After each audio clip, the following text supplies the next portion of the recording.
Where in Memphis? Oh, I can get us there real quick. Jack Butler's gonna like you. Somebody's calling my name. You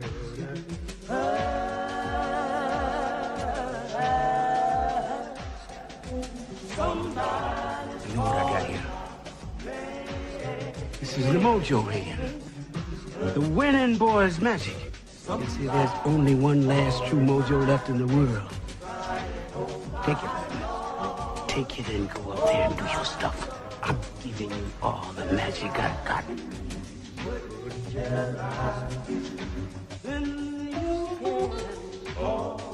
Who's next up there? Who's coming on up? Who's gonna get their head cut? How about you? Chicken boy, chicken boy, chicken boy.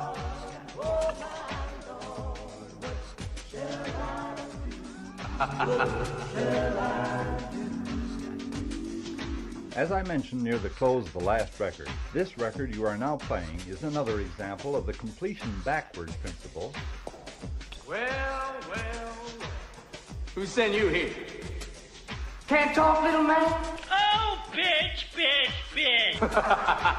Bet can't play none either.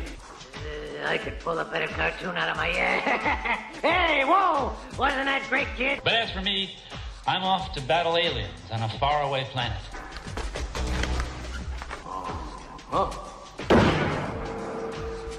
It's like a freaking country bear jamboree around here. But don't be reading my mind between 4 and 5. That's Willie time. Uh-oh. 2 independent thought alarms in one day. Good morning, wood ticks and patriots. Oh, that reminds me. I forgot to grab my wood tick picture. Whatever. Got Just Jim in the morning here from deep inside the bunker at Lake Wisheyebegone. I got to give my apologies. Yesterday, I didn't do a show. I get into that a little bit later why I didn't do the show. And, well, whatever. We're here. It's Thursday. It's call-in day, 1-855-490-2300. If you think you got something you want to talk about, hey, bring it on. We'll talk about it. Give us a jingle jangle on a toll-free line. You can talk about anything you want. We have lots to talk about today. It was so backed up from yesterday. I got a laser printer right behind me full of stuff I was gonna do. I was a gonna doer yesterday. But I didn't. Anyway, it is Thursday, June 20th, 2013 at Lake Wisheyebegone. When we look outside here, the sun was out before. I went out and I weeded my garden buckets for all of you who like to garden in the summertime.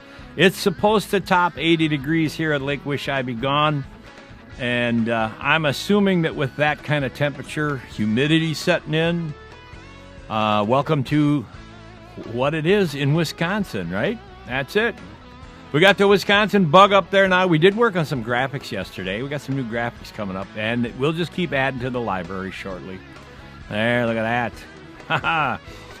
Some of those top things that you do need to know about today, some you're going to hear about other places, some you will hear only here because we try to take the deep storylines. Obama's Berlin speech. Everybody's talking about it. I would have loved to have been a fly on the wall in that post-meeting. How dare you let that happen to me? Wait a minute, how's that work? No, never mind, I'll take that question. Let me see if I get that old boy head tilt going on there.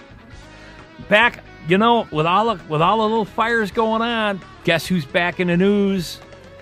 Oh, yeah, let me get my picture of him here. My favorite boy? Where'd he go? How'd I get rid of him already? Oh, there he is. Right there's my buddy. Old Biden is back in the news. He vows to beat the gun lobby and pass laws. Joe Biden is back in the news. Yeah, well, so what? Obama focuses on an agreement with Holland after this so-called G8 meeting. The socialists are lining up. And Obama, the educated guy that he is,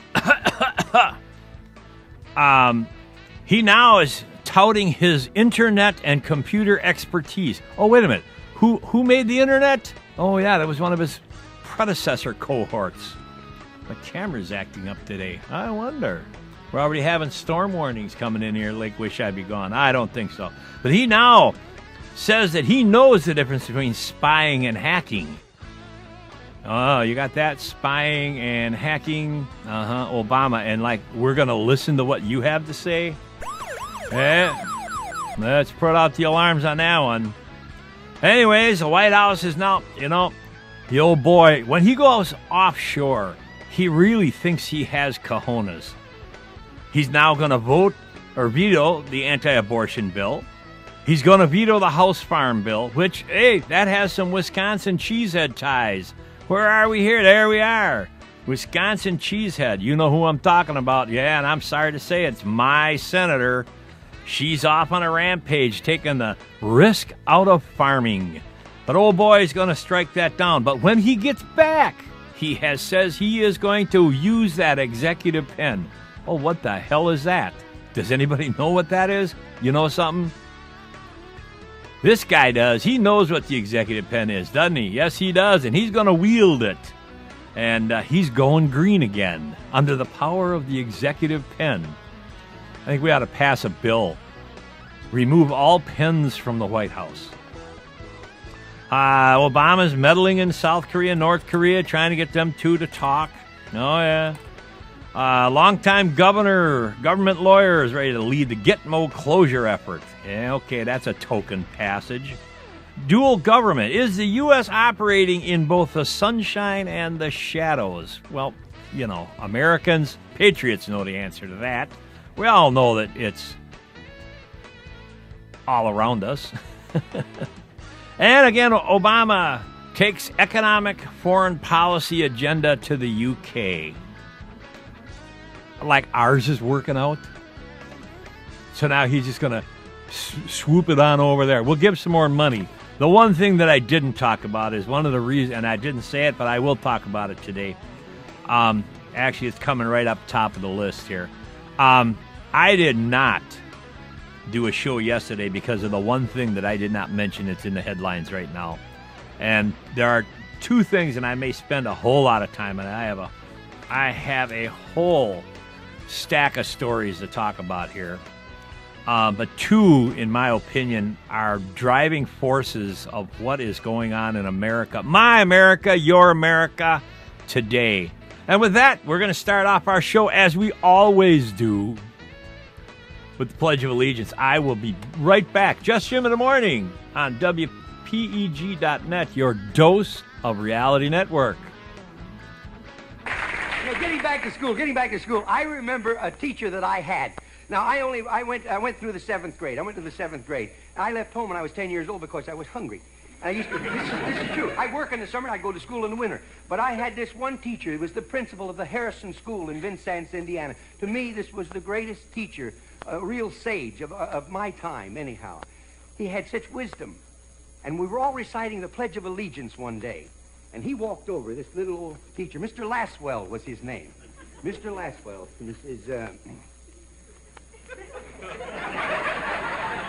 He says, I've been listening to you boys and girls recite the Pledge of Allegiance all semester. And it seems as though it's becoming monotonous to you. If I may I recite it and try to explain to you the meaning of each word. I, me, an individual, a committee of one, pledge, dedicate all of my worldly goods to give without self-pity, allegiance, my love and my devotion to the flag, our standard, oh glory, a symbol of freedom.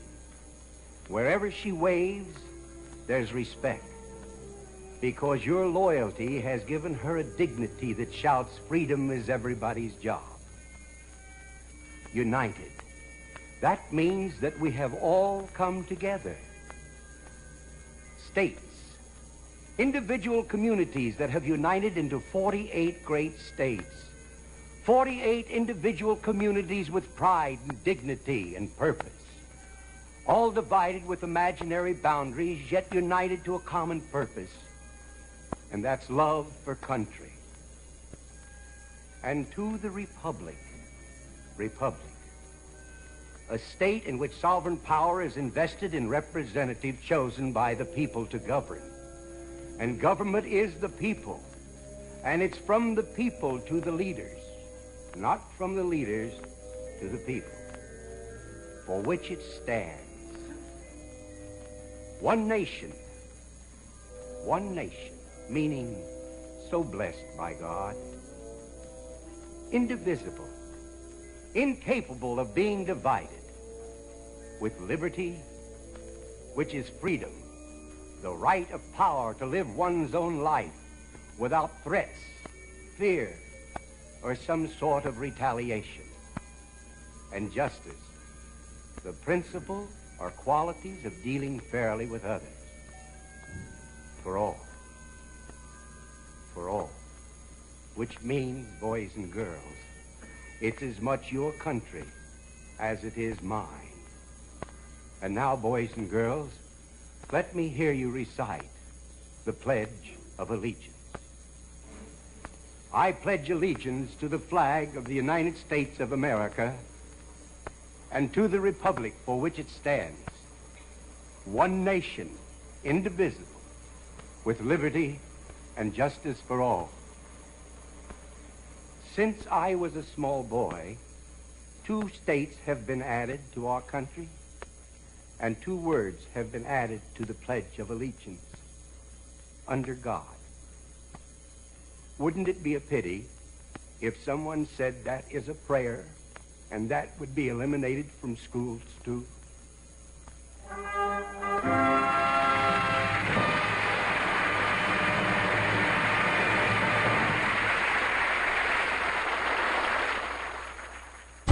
WPEG.net television network is your PEG content provider in Wisconsin's Northwoods. Public, education, and government programming content is what we do. From city meetings to school board meetings and all points in between, you can count on WPEG.net to deliver the news of your elected officials to you. With WPEG's television network working for your community, you don't have to miss another government meeting or an important school board presentation. We deliver directly to your living room and computer. Tell your city officials that you want to know what they're doing. After all, that's why you elected them. Let your elected officials know that you want WPEG.net television network on your community cable television system today. Call 715-490-2300 or 490-2303 and tell us what you think. Or you can send us an email at pegnews@WPEG.net. WPEG is a listener-supported station. At Hode Gun & Loan, you'll find one of the largest selections of new and used guns in the Northwoods. Beretta, Ruger, and Springfield Armory, rifles, pistols, and black powder. At Hode Gun & Loan, your gun and ammo needs are covered. We buy gold and jewelry too, and right now we're paying the highest prices in the Northwoods for your gold. Located at 915 Lincoln Street in Rhinelander, Wisconsin. WPEG.net, your local PEG programming content provider.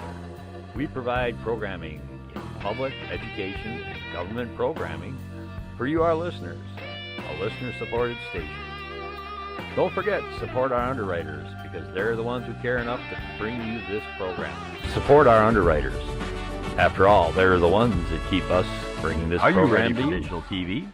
Dave's TV is. Do you know what you need? Do you have what you need to watch the new digital TV signals? We've been installing antennas and satellite dishes for the past 25 years. From city installations to hunting shacks in the woods, from rabbit ears to 300-foot towers, we've seen it all. No job is too big or too small. Call Dave's TV and Satellite today at 715-362-3001. That's Dave's TV, 362-3001. Do you need a safe and secure place to keep your personal property? Do you want 24-hour lit access to your mini warehouse? Do you want your own lock on your storage unit? Conveniently located at 1647 Menominee Drive in Rhinelander, Wisconsin, Cedarwood Mini Warehousing has exactly what you're looking for in short and long-term storage units. With nearly 200 storage units that provide safe and secure storage for your personal property, Cedarwood Mini Warehousing and Storage will meet all your storage needs with their short-term and long-term rental contracts. Storage units come in sizes from 4 to 6 foot to 12 by 16 for your large personal and household items. For a limited time, get 1 month free with a 6-month paid rental contract. Call 715-366-2260 today to see about availability and current monthly specials. From big to small, we store it all. Call 715-366-2260 today. Price is subject to availability and rental contract. WPEG.net, your local PEG programming content provider.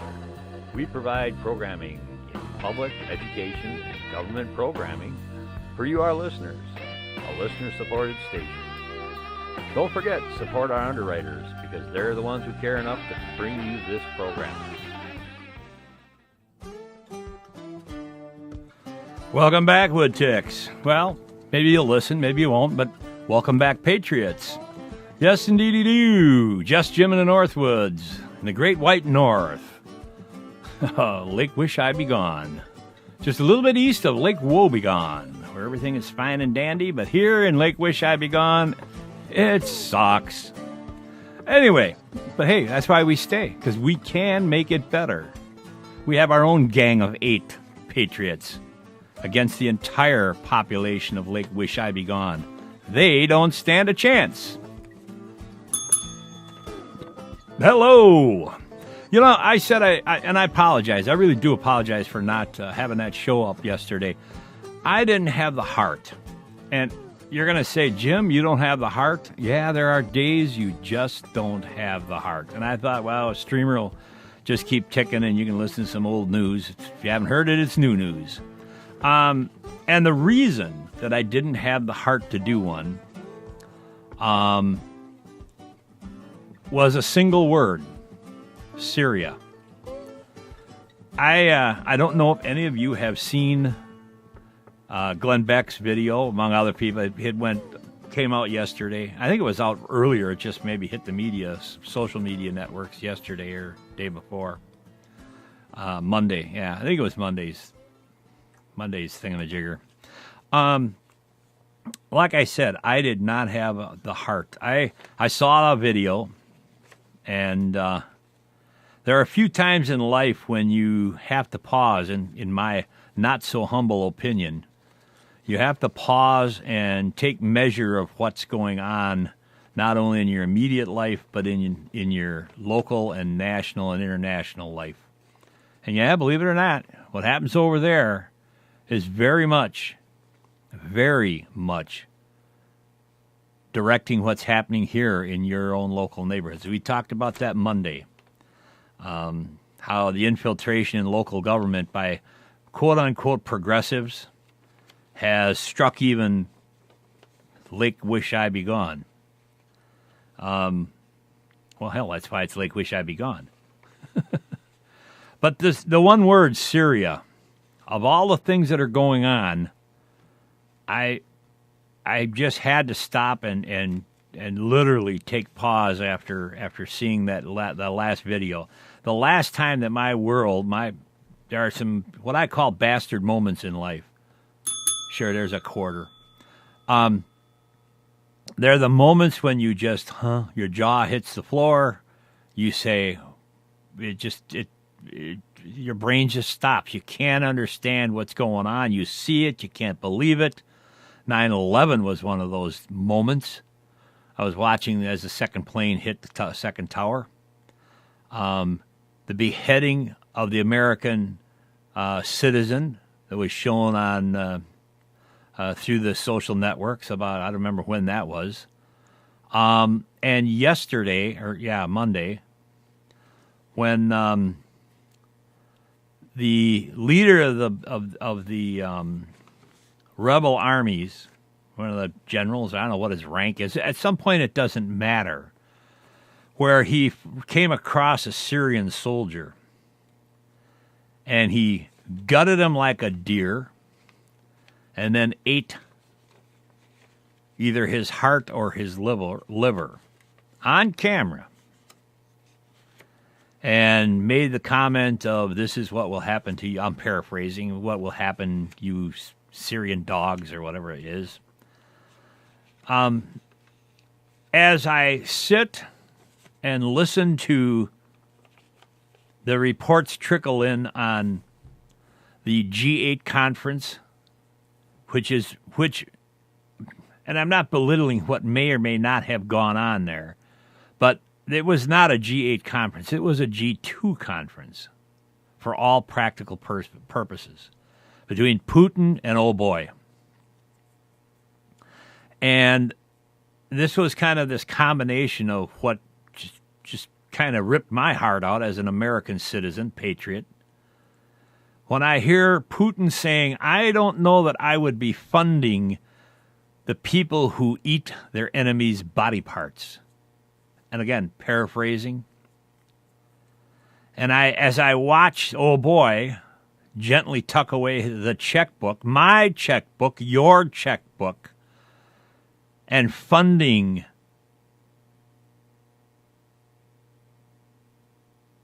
this group of people who did this. And at the same time, I have to ask $1 million question. Being a patriot, and I think, bear with me, I think you'll understand what I'm about to ask. If in fact America, my America, your America, were invaded, or there came a time when a government was so obtrusive, invasive, and despicable, and despising the rules and regulations of my country, would I find myself in a position of such frustration that I would do the same thing? Or be with someone who might do the same thing? It does the, you ask your, there are people who listen to this show that know exactly what I'm asking. In a situation that has become so grave, so almost hopeless, pleading for help. Now, I'll bet that there's a gathering of beasts and monsters on that side. I'll give you that. But at some point, you make strange bedfellows when you're hungry and when you're fighting for something that you believe in. There are stranger bedfellows have been made for the cause, quote unquote. But I found that to be such kind of an unsettling dose of reality, and that's why we're here on this network. We handle dose of reality moments. It's more politically correct to say a dose of reality than a bastard moment. Hey, I'll give you another quarter.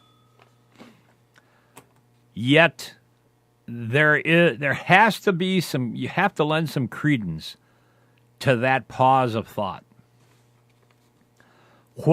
To what degree would you find yourself in an involvement to save the cause that you have gotten up off your couch, abandoned your home, left your family, perhaps your family's dead and you are all that's left? What is it that you would do?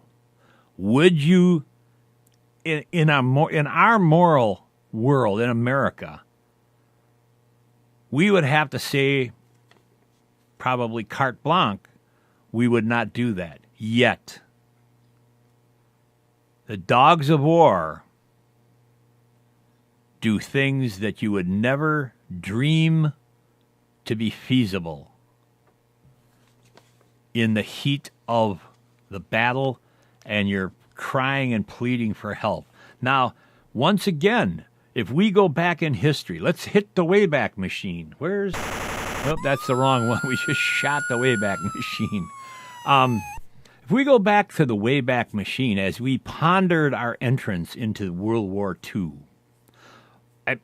let's say almost any conflict that turned into boots on the ground, and again, we haven't declared war for a very, very long time, and I'm talking declaring war, where we as a country gear up militarily, manufacturing-wise, and get her done. We played at the game of war. Distance war is what I call it now. It's, if you can't, welcome to drones. Started in Nam, B-52s. You know, the ground support, the protection of your troops close at hand are now run by things that are remotely controlled 2,000, 3,000, 5,000 miles away.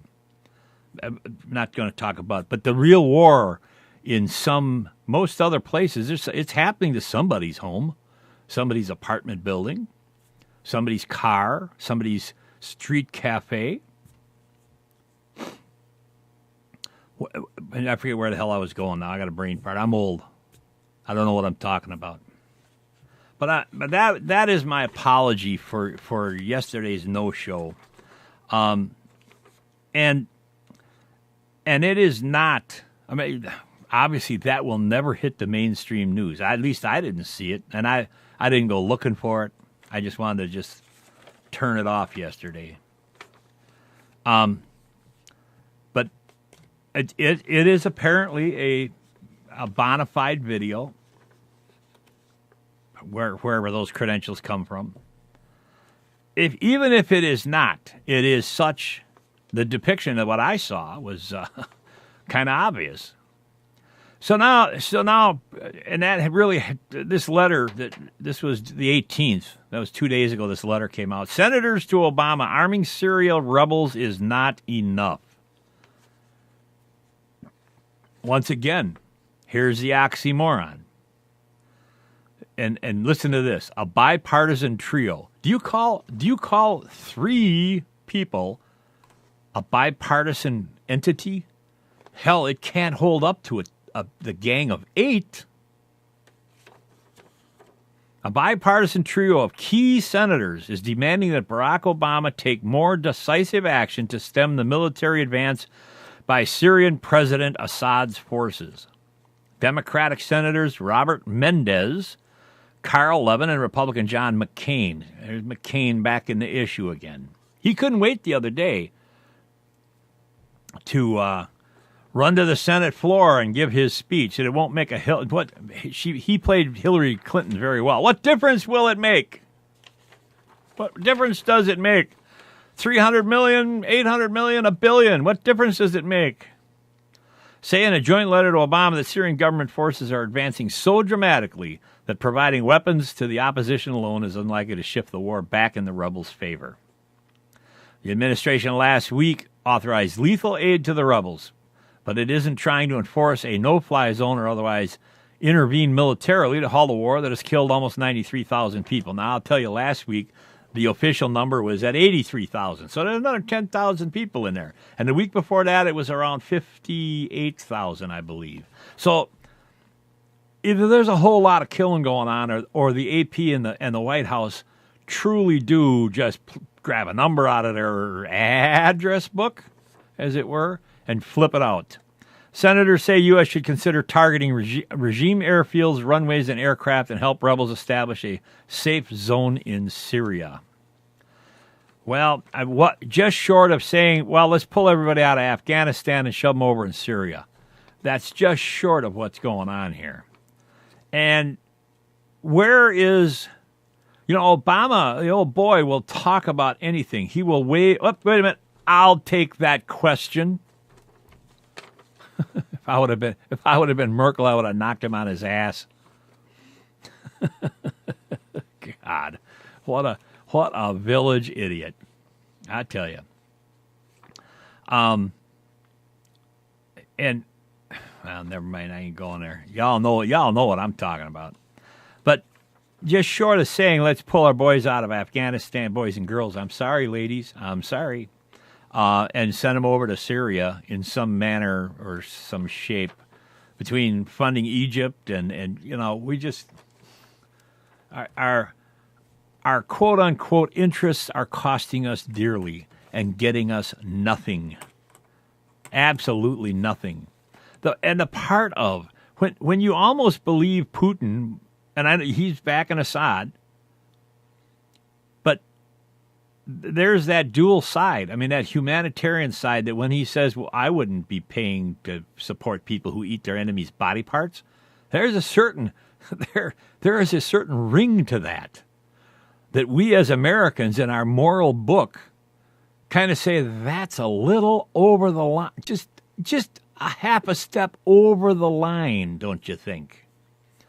But then if you can get past that initial disgust of what happened, you ask yourself, well, man, what would drive a human being to do this? And then right away, the natural answer from an American patriot or an American should be, well, I wouldn't do that. Yet, what else? At some point, there is nothing. You have to go hit the Wayback Machine or the time machine and flip over there and look at what their life, quote unquote, consisted. You watch the 5 o'clock news, the 10 o'clock news at night. I can't tell you how many times the question comes up. I don't know if I could live in that. Take a look at the average person, and I'm not saying that their belief structures are good or they're bad. I'm talking about just an average guy and gal, maybe 1 kid, 2 kids. I don't know, maybe they got 5 kids, which is even worse. And you see gaping holes in the side of the apartment buildings in the downtown areas or the residential areas, whatever that consists of. I'm not casting aspersions on that. But I'm just saying, just an average guy wants to go to work, make enough money to feed his kids and his wife, and maybe be able to hit the enter key once in a while on the internet. Life isn't supposed to be all this hard with all this entanglement. And I understand we have to at times get involved, see what's going on, and protect interests and protect specifically the innocents. But I don't know the Taliban and all the other boys that are now joined up with the rebels are really that quote-unquote protecting the innocents. If they've taken that side, do we want to jump in bed with them? Well, apparently Obama does. And the part of the part that gets me is it's my tax dollars that he's pissing away. It's your tax dollars he's pissing away. Yeah, I could talk more politically correct, you know that? But that wouldn't be just Jim. So suck it up, Buttercup. So and then offshore, I've never seen in my limited decades in life, I have never seen the leader of the quote unquote free world have as much lip service once stepping off of American soil and onto someone else's country as this administration has. Who'd John Kerry pick? Wisconsin boy to take care of some business. Feingold. What I'm talking about has been going on. It's just now that it seems like Americans are starting to kind of focus on some things, the things that are going on in this administration. Recent history, and I've talked about this last week. If a citizen hops a plane, jumps over to Europe, gets off the plane, and goes on some stage, and instead of playing music, makes a badass comment about the president of the United States of America, the country that they're supposed to be from, and pledging allegiance to, give some badass comments offshore about our president, what happens? Their career goes in the toilet, lock, stock, and barrel, flushed, kaput, kapowie, and this musical war now starts between a couple of artists. Hey, Toby. So you know who I'm talking about. But then our old boy leader of the free world leaves the country and starts bad-mouthing the citizens. What happens? Not a damn thing. We sit back and we just take it. Well, out of respect? Out of allegiance to to the man? No, not to the man, to the office. I'm going to say right here, very misguided, misplaced allegiance. Starts talking to Mexican graduates at their graduation ceremony. Oh, don't! And then comes back on country. Oh, don't believe what you've heard for your entire life. There's not a conspiracy waiting around every corner in the government. Don't believe that. That's poppycock. As, let's see, Fast and Furious. I mean, these are just recent. The international banking thing should be more, I can't say that, as equal to Fast and Furious, Benghazi, decisions that weren't made. It's just absolutely unbelievable. Unbelievable. And then he goes to Germany. What did I post before? Where the hell was it? God, I lost it. Oh, yeah. Yesterday's insisting that he speaks at a certain location. He needs to have his diapers waxed. 5 years and 50 years, opening lines of a speech. 77 years ago. If we taught this stuff in our schools to our kids, maybe they'd see the parallel. This guy's a wannabe Lincoln. 77 years ago. Now, old boy stands up and says 5 years and 50 years. He should have simply said 5 and 50 years, but this guy has such an ego complex that this entire administration is just a kid in a sandbox. Sorry kids, you're getting drawn into it because you're taking along on the ride and you're just having a heyday. Millions and millions of dollars comes out of our tax coffers to send this yahoo all around the world to play this crap. Oh, and I would have loved to have been a fly on the wall in that administrative room after those teleprompters failed. I wonder if I'll pose a question to you listeners. I wonder if in the next series of U.S. speeches, we will see a stage like was what we just saw in Germany. An entire glass field around the entire stage. What do you think? Are we going to hear that? Are we going to see that in our day? Patriots, are we going to see that? As he talks about how bad, in anniversaries and inevitable comparisons, the boy wasn't even alive. His 26-hour whirlwind visit. 3-day international summit for the president. Oh, and entourage. While I'm here, we might as well just bring the whole clan. We'll have a vacation. Yeah, we'll bring some snipers in case the lions and tigers want to eat us. What are they playing, Jumanji? God.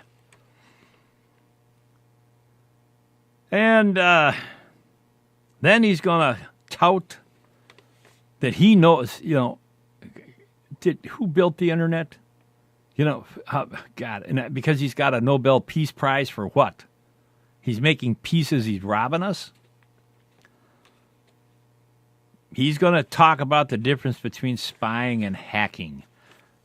He maybe uses a smartphone, but I'm going to bet you that his phone is smarter than he is. What do you think? I'm thinking so. Hey, on to the next story. The next batch of yahoos. I found him before and I can't find him. There he is, right there. There's my new boy. Yes, sir.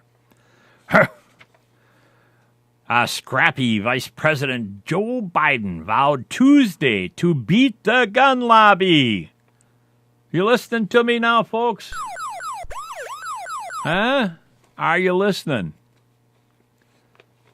This is progressive. This is progressive politics. And it happened just the other day in our local government body.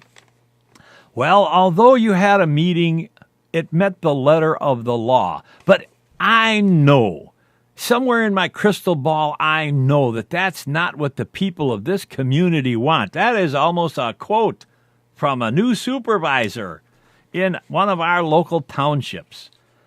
Though you had a meeting and it met the letter of the law, though you voted gun crap down, I know it's my goal now to get my opinions passed. That's it. Huh? Joe, it's your mission. Is this your mission in life? As your president is seen playing squirt guns with his kids around the pool. Let's send kids to jail who come to school with an NRA t-shirt on. Yeah, that's a ticket. With President Barack Obama away in Europe, Joe Biden pulls his diapers up and says, I'm going to go do something now. Biden held a White House event to announce progress on executive orders. Hello? We're going to banish all pens and pencils from the White House. I think we even need to take crayons away because they're not there.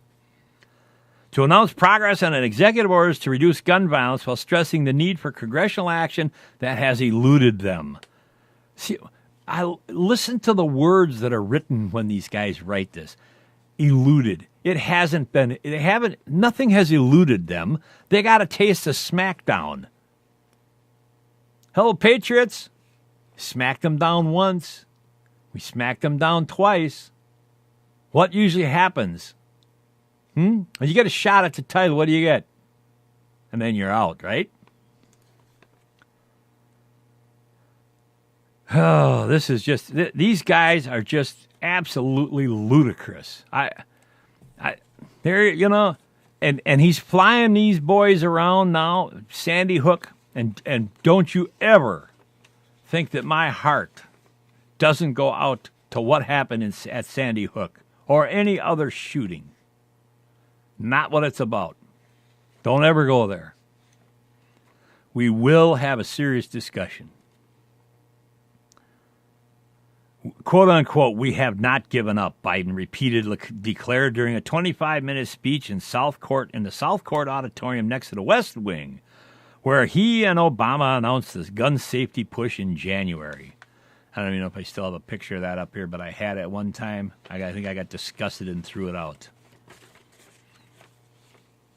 The fight isn't over. Far from it, Biden said. Huh?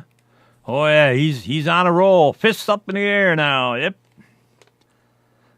The Democratic-controlled Senate voted against legislation in April that would have extended background checks for firearm purchases to gun shows and online sales, and so far no lawmaker who voted against it has announced a change of their vote. But Biden said he's gotten calls from senators who vote no to ask, quote unquote, can you find a way for us to revisit this? But he won't identify who called. You got no cojones, Biden. Wax up your diapers and stand up. I know for a fact. See, progressive. This is exactly what I told you and I heard at our local governmental meeting. Though it met the letter of the law, I know better.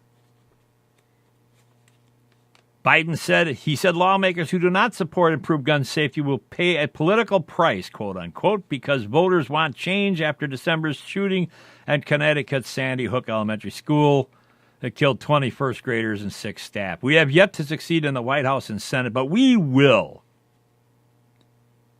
However, Senate Democrat leaders have yet to gain enough votes to try again to pass background checks. Let me tell you something, folks. The NRA, and among other groups who are dedicated, who know what the hell they're talking about, have offered to train for free. You talk about everybody. The gun issue comes up, and it's always, well, we need more of this, we need more of that, we need more laws, we need to write more paper. You can write you got your Affordable Health Care Act. How tall is that thing stacked? And you still don't know what you're talking about, which we're about ready to talk about in the next segment here. So now you've got to have this control thing. It is a control issue. A lost pacifier control thing. I want my pacifier. I want to be able to say I did something. Do something or don't do something. But listen to the people who voted you in. This is absolutely ludicrous. Qualified people. I'll use an example. Okay? Personal experience. You can't beat it. Means you've been there, done that, you got that T-shirt. A couple of years ago, I sat on a board of directors for the State NRA Association.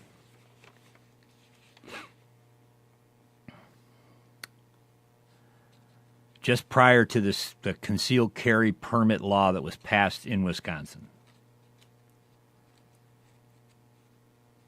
And during that time, had some absolutely fascinating discussions about how the whole CC bill thing was going to be, how it was going to play out, who the players were, blah, blah.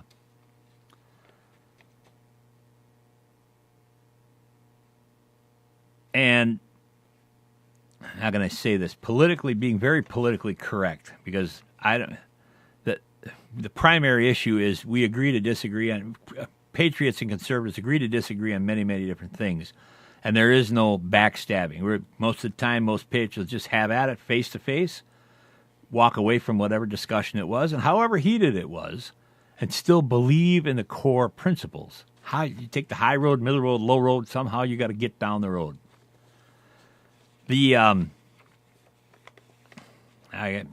Part of me forgets where I was going with this, but the end result is that the NRA and state qualified leaders, no, I remember, when government bodies are ordered or asked about having a group of people put a shooting range, it doesn't matter whether it's for a government entity, a police department, if they want a training facility.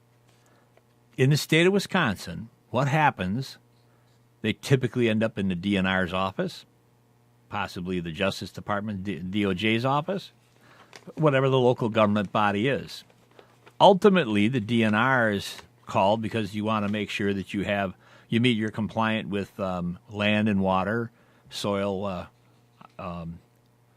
rules and regulations. But guess what? They do not inspect ranges.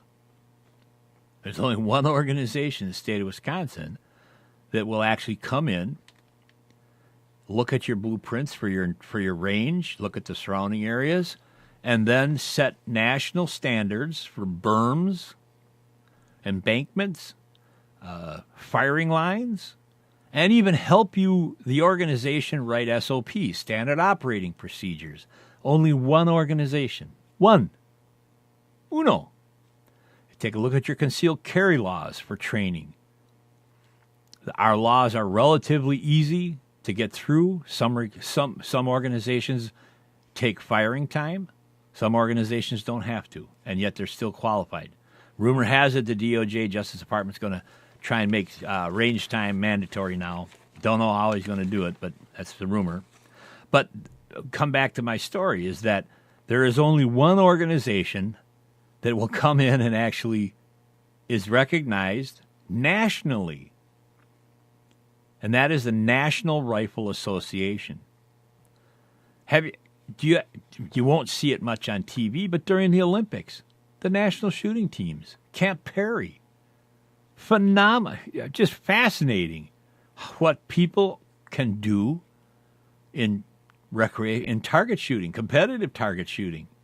The shots that are made, unbelievable. It's only one group. The training center, Wilmington Center, was in Arizona, New Mexico. The NRA, branch of the NRA. Largest instructional organization in the world. Oh, Mr. Eddie Eagle? Yeah. Friends of NRA. And Joe Biden and his diapers are going to beat the NRA? Folks, I don't tell you to go do something. I'm not even going to tell you. I'm going to ask you. If you can find a way to do it, join your state association And it was $15 a year. Come on, folks. Cost of freedom. Sometimes you agree to disagree with the things that those organizations do, but you want to know something? They are standing on the front lines of the Second Amendment at every possible turn. Somebody asked me the other day, first question, I walked into the local pub. I was just done. I had had enough. I just needed a beer. Hey, Jim, is the NRA going to help support that kid who went to school? Are they going to help pay his legal bill, his fees, his legal bills? They're going to give him some legal support? The kid that walked into school with an NRA T-shirt on? Got expelled or went to jail or whatever the hell happened? I says, I don't know. But Chris, if you're listening, why don't you send him some money? Gunny, make sure the NRA, this kid gets some help here. These are the things that I think, and at times, I understand there are things going on all over the country, but there are some real national issues and things that are going on that I think we, the NRA members, need to make sure that we are there. And I know we have a great legal staff in Wisconsin. Steve, I know all you guys, you do a great job. And you do the best you can with what we have, and it all does take money. I can't say it. I don't ask for money for myself, even for this program, or any of the other programs that this company does. A lot of times it's like it becomes a heavy burden. I should be asking for more donations. I try not to, but sometimes we do. But there are organizations who need that financial support, who are silently doing what they do every day to beat. The village idiots are running rampant around here, all over the country, all over the world. And you need to align yourself with some organizations that actually get up off their couch potato asses and do stuff to beat libtards like this. He's going to beat, this guy he's set the challenge. This Yahoo has set the challenge to every patriot, Second Amendment, constitutional-loving patriot in America. This guy right here, standing there with his depends on, sets the challenge that he is going to whoop our ass. Can you? It just infuriates me. You get bitch slapped, told no, stay away from that issue. It's not an issue we're going to negotiate on. Oh, I'm coming back. I know for a fact. Biden, I know for a fact. He is a progressive socialist communist because he wants it. Obama wants it. The list goes on and on. Pelosi, Bloomberg. You can't name the names fast enough. Look at your own mayor. Take a look and see if the mayor in your town belongs to Bloomberg's Mayors Against Illegal Guns. Go find out. It's on the internet if you have the internet. Since the government has forced everybody to have the internet, this is just crazy. And now he's like, well, undoubtedly a lot of pressure is being placed on them, but one thing they have right now is the support from voters in their state. So he's insinuating that he somehow is going to take that support away. And we don't care what the voters. Listen to this. This is a quote. Undoubtedly, a lot of pressure is being placed on them, but the one thing they have right now is support from voters in their state. You make sure you're in contact with your elected officials. You make sure that they understand that this is not an acceptable position for the Constitution to be sidestepped. That isn't why we have it. It is there for a reason. Just because you don't happen to like that reason, you're free enough to stand there and piss and moan about what you don't like. But let's rewrite the articles that allow you to say that. Progressives don't get it. This is one of the most ludicrous things I've seen. Talk about a waste of taxpayer money. Yes, taxpayers are the people who drive this country, not the 47% who are sucking off like wood ticks. I got to find my picture on commercial break, which reminds me, I am late in my duties. And with that, you got Just Jim in the morning. And your dose of reality network. WPEG.net television network is your PEG content provider in Wisconsin's North Woods. Public, education, and government programming content is what we do. From city meetings to school board meetings and all points in between, you can count on WPEG.net to deliver the news of your elected officials to you. With WPEG's television network working for your community, you don't have to miss another government meeting or an important school board presentation. We deliver directly to your living room and computer. Tell your city officials that you want to know what they're doing. After all, that's why you elected them. Let your elected officials know that you want WPEG.net television network on your community cable television system today. Call 715-490-2300 or 490-2303 and tell us what you think. Or you can send us an email at pegnews@wpeg.net. WPEG is a listener-supported station. At Hode Gun and Loan, you'll find one of the largest selections of new and used guns in the Northwoods. Beretta, Ruger, and Springfield Armory, rifles, pistols, and black powder. At Hode Gun and Loan, your gun and ammo needs are covered. We buy gold and jewelry too, and right now we're paying the highest prices in the Northwoods for your gold. Located at 915 Lincoln Street in Rhinelander, Wisconsin. WPEG.net, your local PEG programming content provider. We provide programming in public, education, and government programming for you, our listeners. A listener-supported station. Don't forget, support our underwriters, because they're the ones who care enough to bring you this program. Support our underwriters. After all, they're the ones that keep us bringing this program to you. Are you ready for digital TV? Dave's TV is. Do you know what you need? Do you have what you need to watch the new digital TV signals? We've been installing antennas and satellite dishes for the past 25 years. From city installations to hunting shacks in the woods, from rabbit ears to 300-foot towers, we've seen it all. No job is too big or too small. Call Dave's TV and Satellite today at 715-362-3001. That's Dave's TV, 362-3001. Do you need a safe and secure place to keep your personal property? Do you want 24-hour lit access to your mini warehouse? Do you want your own lock on your storage unit? Conveniently located at 1647 Menominee Drive in Rhinelander, Wisconsin, Cedarwood Mini Warehousing has exactly what you're looking for in short and long-term storage units. With nearly 200 storage units that provide safe and secure storage for your personal property, Cedarwood Mini Warehousing and Storage will meet all your storage needs with their short-term and long-term rental contracts. Storage units come in sizes from 4 to 6 foot to 12 by 16 for your large personal and household items. For a limited time, get 1 month free with a 6-month paid rental contract. Call 715-366-2260 today to see about availability and current monthly specials. From big to small, we store it all. Call 715-366-2260 today. Prices subject to availability and rental contract. WPEG.net, your local PEG programming content provider. We provide programming in public, education, and government programming for you, our listeners. A listener-supported station. Don't forget, support our underwriters, because they're the ones who care enough to bring you this program. Yeah, welcome back, Patriots. Wood Ticks, I'm looking for your picture. I'm looking for your entertainment picture. I truly am. I'm gonna delay just for another second here, and hopefully I can find it.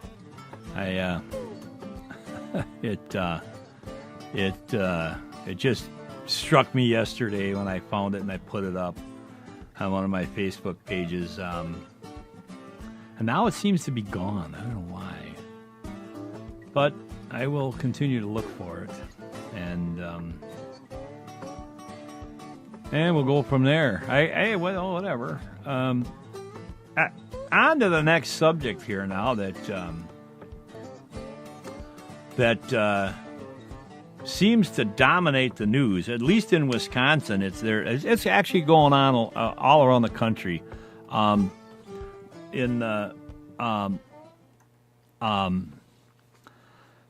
thing that keeps cropping up while all these libtards run around trying to do things is an issue now called Common Core education.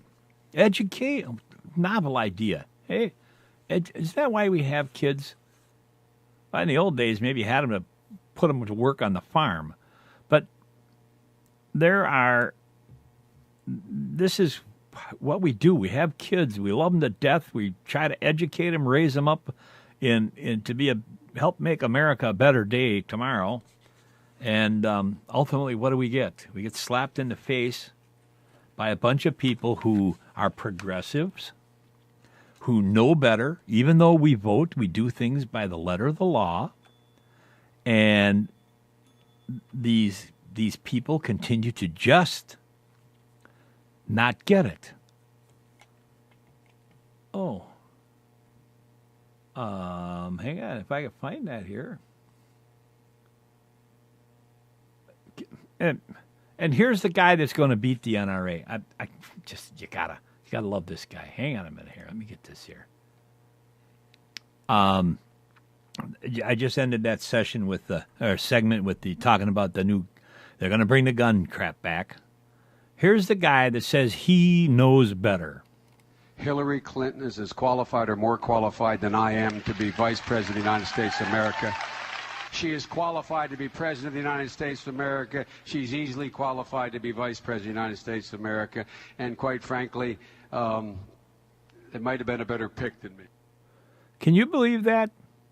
Can you honestly believe that the intelligence level of that statement?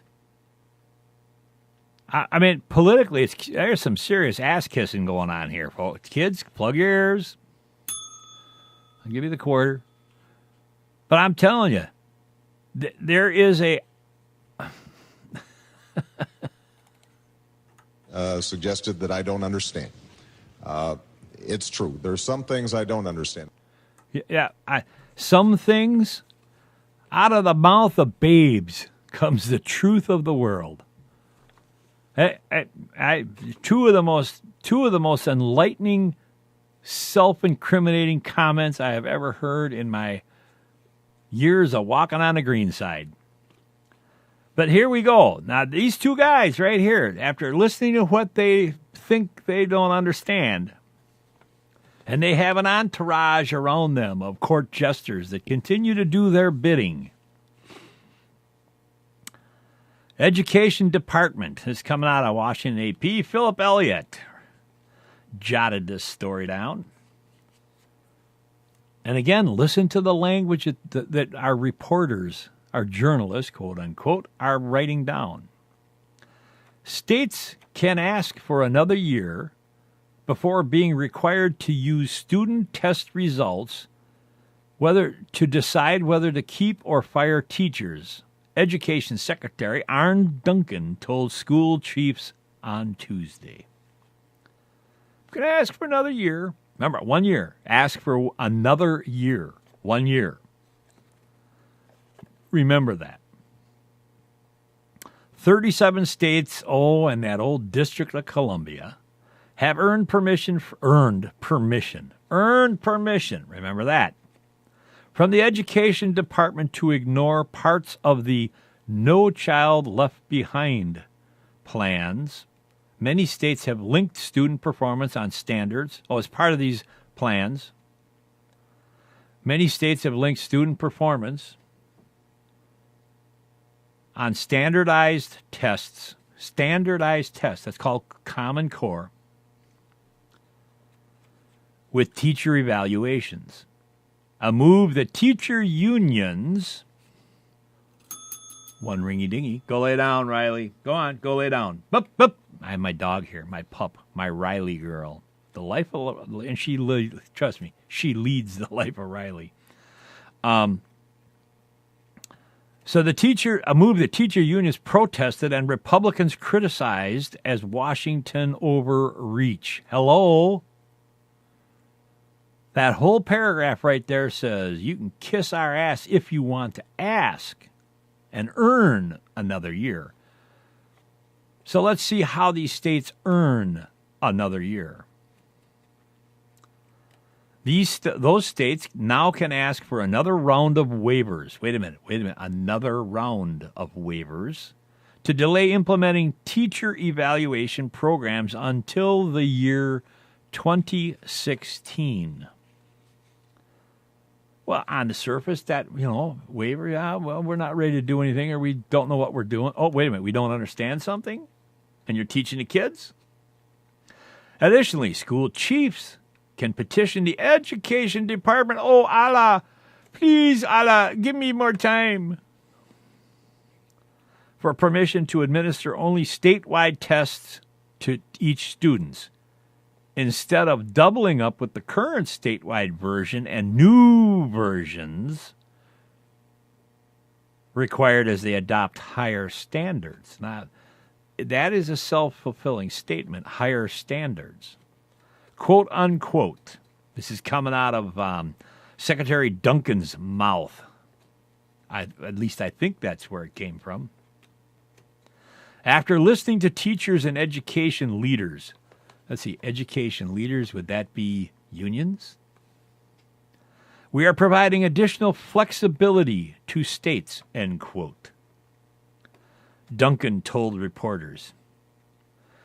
Teachers have complained that they are not yet familiar with the tougher new standards. Okay, I'm going to stop there, and I'm going to jump further down this article so you get a little bit of perspective about how long this has been going on.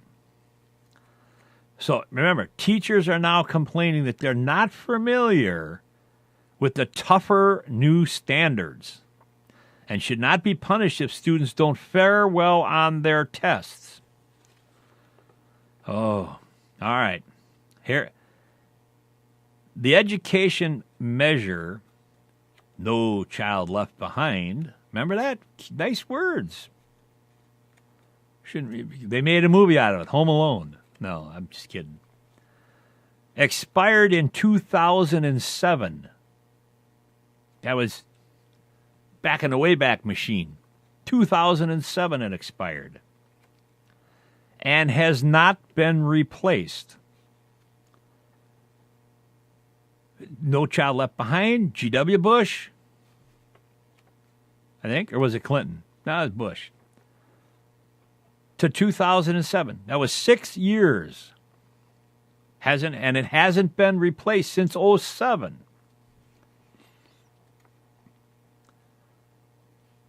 Teacher unions have sought a grace period for educators and students alike to become familiar with the more difficult standards called Common Core.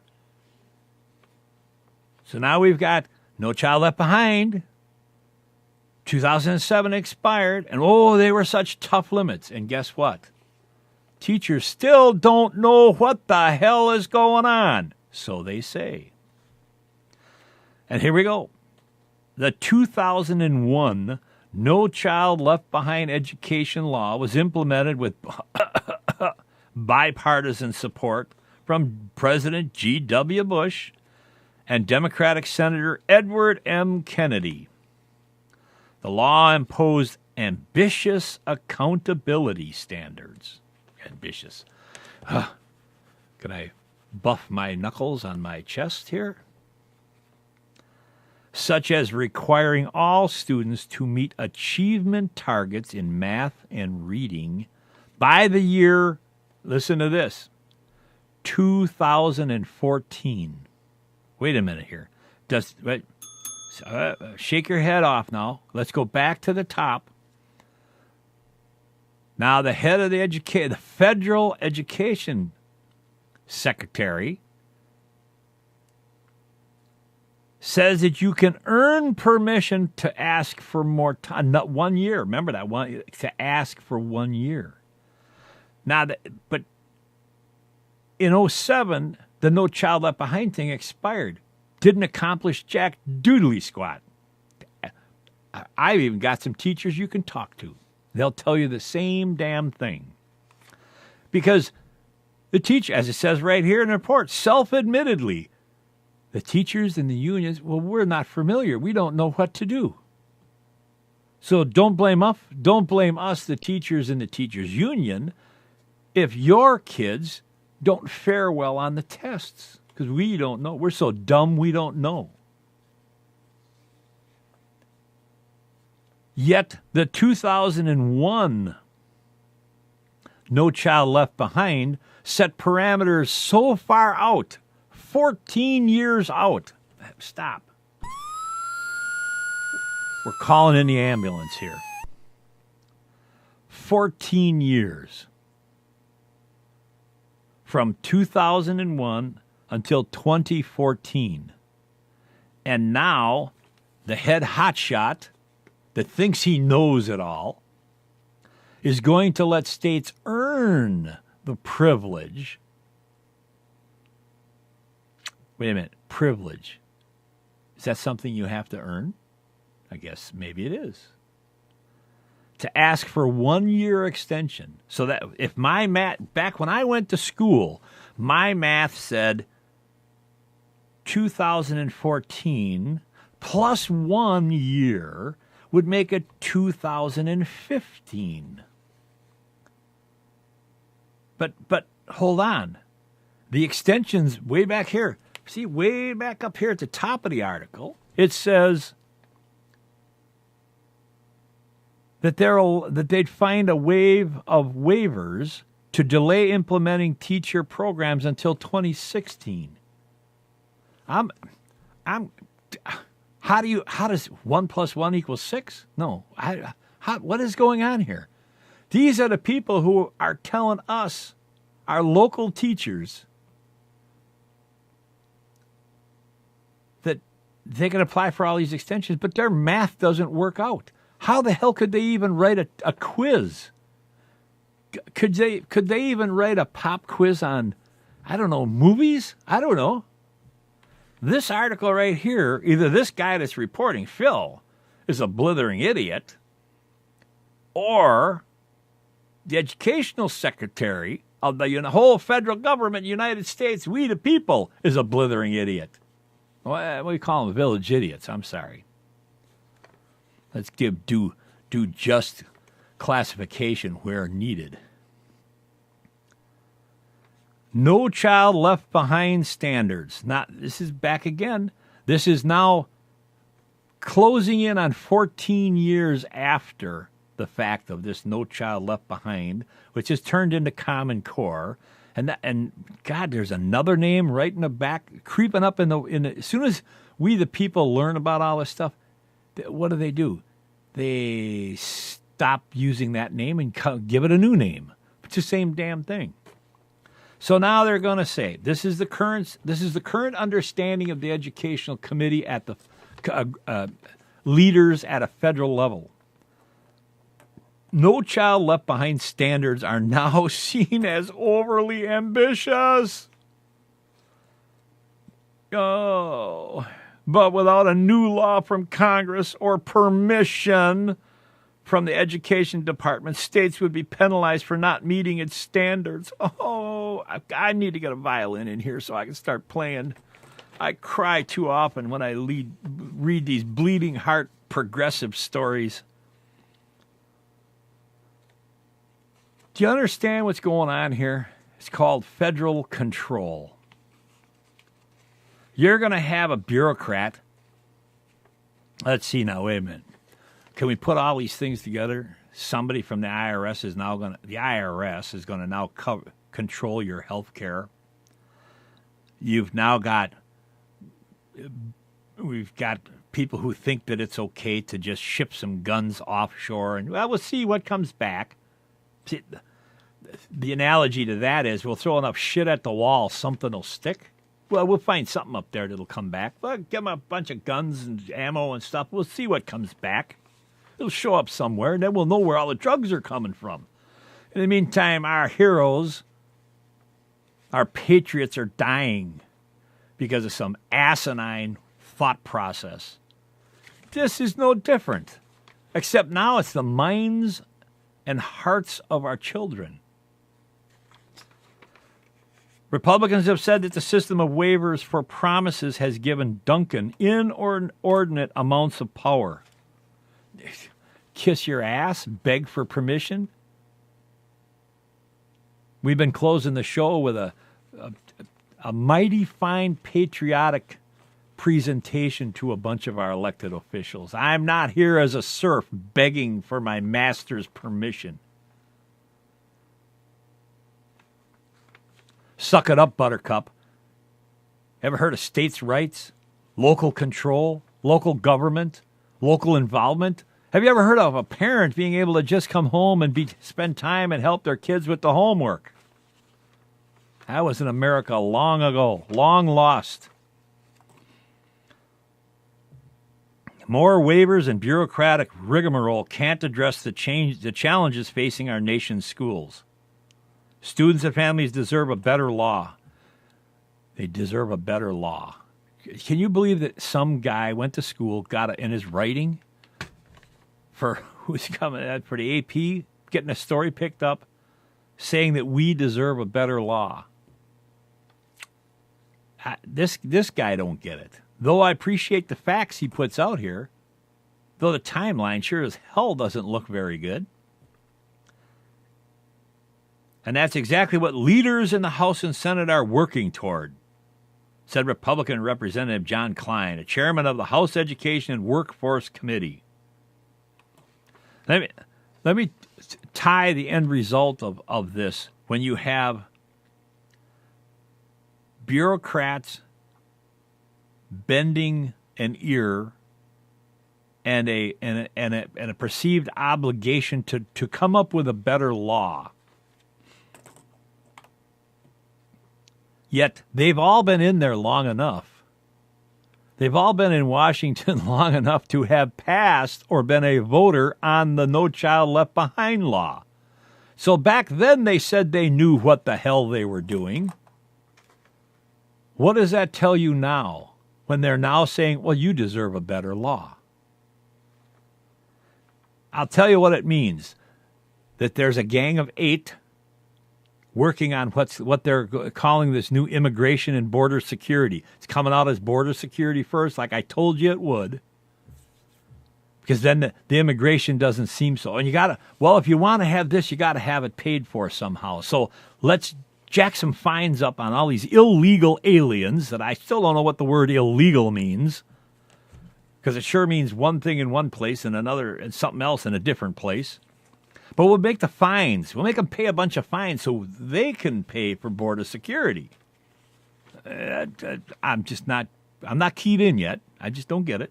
But yet here the same legislators are saying, well, we told you that this was the best thing that was going to be for your kids. And it takes a village to raise your kid. Oh, remember that one. It doesn't take a village to raise my kid. I don't know about your kids.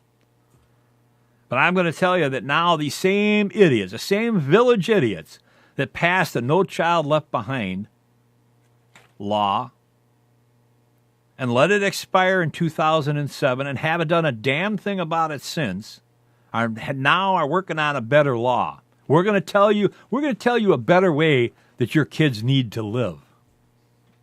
Are you listening to this, patriots?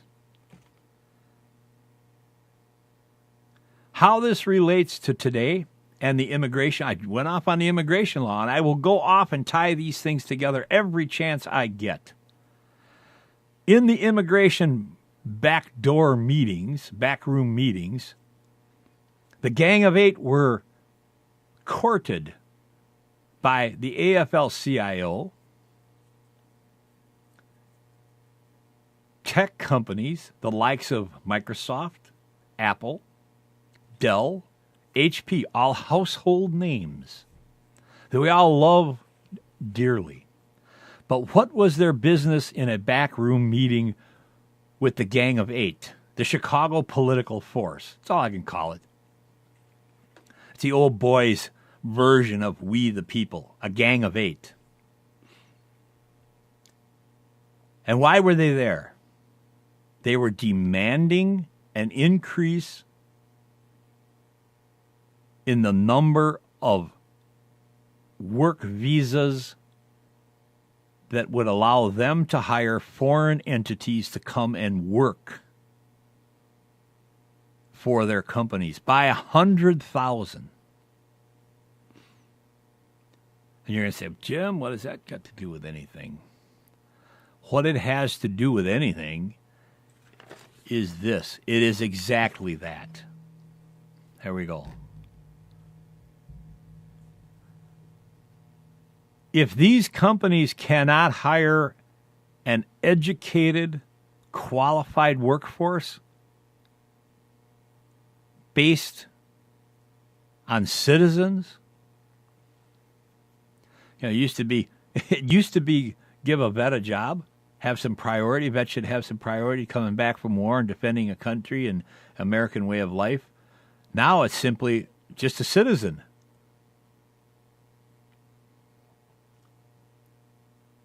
If a company like Microsoft or Apple cannot find qualified, educated young adults to entice them to come to work for their corporation, where do they have to turn?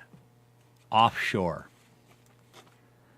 You wonder all these strict, stringent rules and regulations that the teachers don't know and they're afraid they're going to be penalized. And I've talked to teachers. I understand that while these idiots write laws, they don't have a clue about what it is they wrote in practical, day-to-day application. Much like the Affordable Health Care Act that's about to come into law in October. How do you meet this? Who are the idiots that are writing this crap? How do you write these bills 5,000 pages long, 100,000, 200,000 pages long, and think that you know anything just because you got a stack of paper with words on it? I don't know if they're double-spaced or not. Probably. They're lawyers. But it has to do with an uneducated 14 years. You understand, from 2001 to 2014, it still hasn't worked. They don't have a clue. 14 years. That's 2 generations of young, uneducated American children, citizens, uneducated. I don't give a rat's ass if you're... This is not just because you're in America, you're bound by our laws. You happen to sneak in, you got some libtard letting you sneak into a school when you shouldn't be there. Illegal aliens and their kids, sorry. Little picture here the other day. Immigration reform. Immigration reform, my ass. There's nothing wrong with the rules. Stand in line. Sorry that there's more people that want to come here than we can accommodate in an orderly fashion. You break the law, get the hell. I was almost dropped an F-bomb there, and I'm not gonna. Get the hell out of America. Sorry. You sneak in, we catch your ass, we're throwing you back out. Sorry, McCain retired. The rest of you people, Jan Brewer, Joe Sheriff, Joe, stand up. Put in a few more 100 tents up in the desert. Who gives a rat's ass? His Senate counterpart, John Klein, Republican Lamar Alexander out of Tennessee, said this is the latest example of the educational department working as a quote-unquote national school board. Are you listening here, folks? Where is our representation on the school board? Isn't it right down the street? Probably first or second Monday or Tuesday of every month? Isn't there an elected school board? You allow a national board of education to govern your school district? You can save tax money. Don't hold the local elections for a school board then. You do not need school superintendents. You don't need school administrators. They can all go retire. Go to hell. Because we now have a national education program. Is that what you want? It's not necessarily what I want. I don't want these idiots telling my teachers how to do a damn thing. Pretty soon we won't need teachers. That's the next step in this whole mess, and you know it. Let's let Hollywood define tomorrow for us. We don't need teachers. All we need are monitors in a room. We can put them all in an auditorium in a gym, one big metal pole building. Kim, you know what I'm talking about. We put a horse barn up. They can clean the horse stalls, and then they can all sit down and watch a big honking TV screen, and somebody out of Washington will teach them their ABCs. Do we really need to know the ABCs anymore? We got smartphones. Hell, they're smarter than the users. So let's just teach them how to run those things, and life will be good in America. We won't need schools. Look at all your taxes. It'll go away. Because we got a bunch of elected officials who they know what the hell they're talking about. 14 years, and it's stringent. You wouldn't know the word stringent, boy, if it jumped up and bit you. Any one of you. And I'm going to say, Ron Johnson, listen up. This is the crap that you're working in. And if you're going to turn into this shit, come on back home, run your company. Because this is not what we need from Wisconsin sitting in Washington, D.C. And if you support this crap, you got to be a one-term senator. You just come on home. Just give it up. Tammy Baldwin, take your risk out of farming, come back here. And if this is what you support, you will be a one-term senator. That's enough of this. American patriots need to stand up, get excited, and say, no mas. Oh, wait a minute. No more. Yeah, that's right. Sorry, I'm being assimilated. The American Federation Teachers Chief Randy Weingarten, who earlier this year called for a moratorium on all high-stakes testings, urged states to seek the extra time. States have until September 30th to seek an extra year of preparation before educators are held accountable for tougher standards they promised. Oh, God, I can't do it. Suck it up, Buttercup. The ball is now in the state's courts to take advantage of this opportunity to get it right. You gotta be kidding me. This isn't coming out of his mouth. To work actively with teachers and in the trenches, to engage parents, to make sure this rollout is successful. You know, the teachers who are in this as a day-to-day and as a chosen profession don't know what's going on. How the hell is a parent supposed to know? When it all doesn't work, when parents relinquish their rights over their children and it doesn't work by an elected official who doesn't know their ass from the hole in the ground, now we'll lay it on the parents. Now we need to get our parents back involved because it ain't working. We can't do this without you. Dennis Von Ruckel, president of the nation's largest teachers union, called Duncan's announcement a step in the right direction. Poppycock, you're just trying to save jobs, boy, because you got a bunch of incompetents working in the field, paying union dues. You're afraid you might not just get that steak and lobster this next month. We're deeply committed to student success, and we know that testing is a key part of the process, but it cannot become the primary focus, the National Education Association chief said. You know, you're absolutely right. Common Core. Teach to the test, not the subject. I can't say it every time I get on air and I talk about it. And I get excited about it because it's our kids. It's our country's future that's at stake. And we have a bunch of absolute know-nothings, self-sig groups telling us what the hell we need to do. Sorry. The average person is more than knowledgeable enough to know what needs to be done for their children. We are not like China.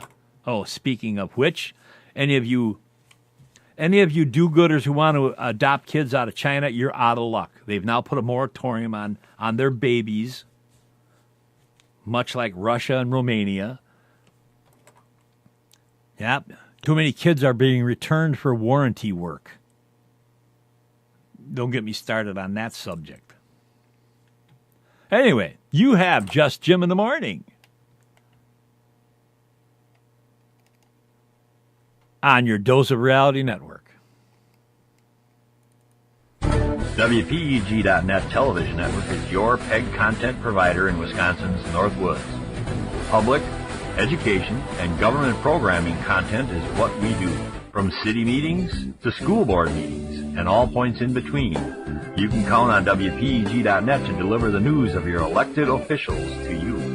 With WPEG's television network working for your community, you don't have to miss another government meeting or an important school board presentation. We deliver directly to your living room and computer. Tell your city officials that you want to know what they're doing. After all, that's why you elected them. Let your elected officials know that you want WPEG.net television network on your community cable television system today.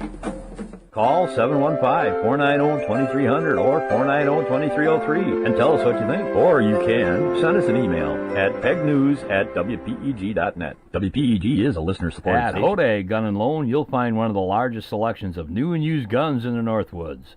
Beretta, Ruger, and Springfield Armory, rifles, pistols, and black powder. At Hodag Gun & Loan, your gun and ammo needs are covered. We buy gold and jewelry too, and right now we're paying the highest prices in the Northwoods for your gold.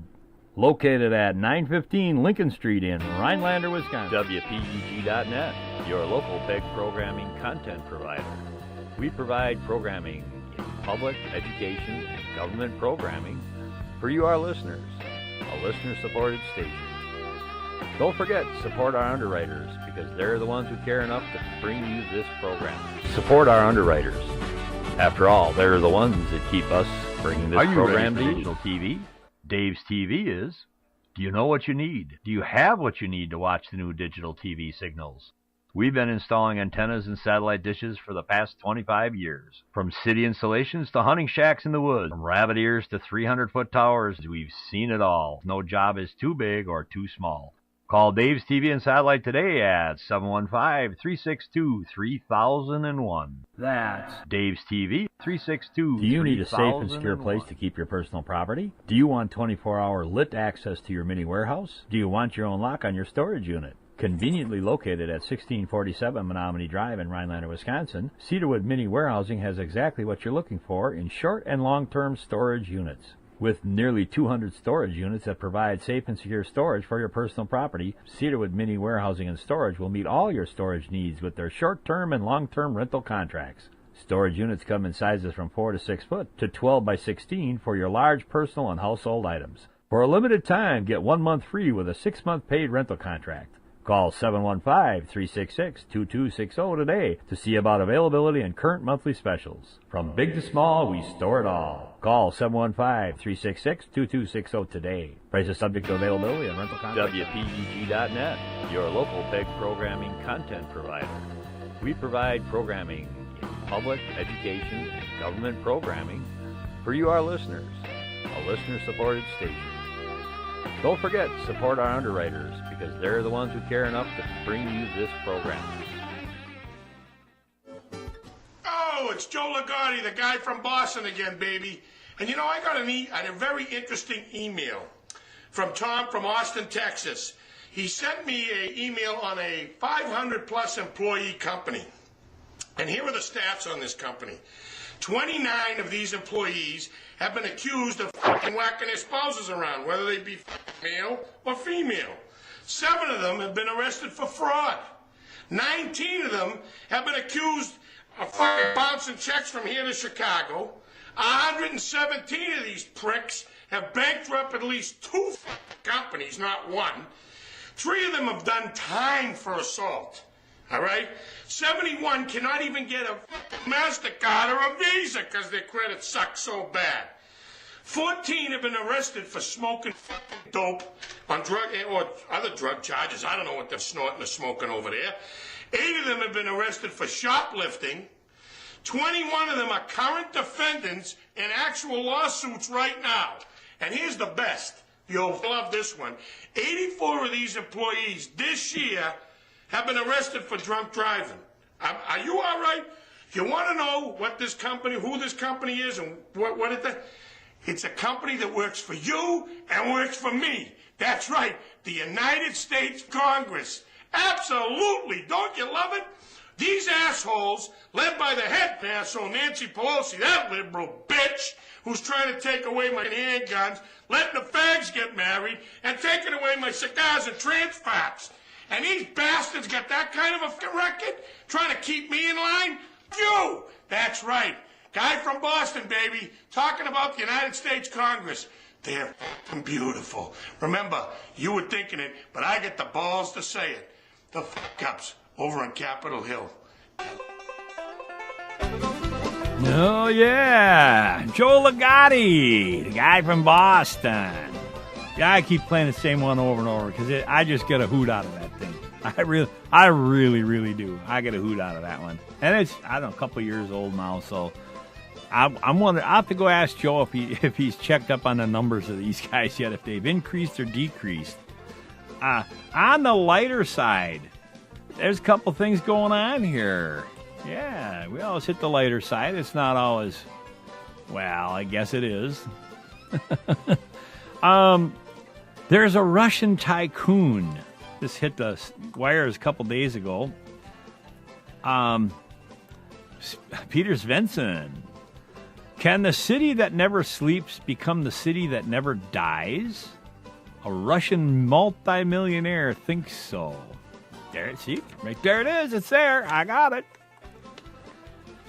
Dmitry Itzkov gathered some of humanity's best brains, along with a few robots, in New York City on Saturday to discuss how humans can get their minds to outlive their bodies.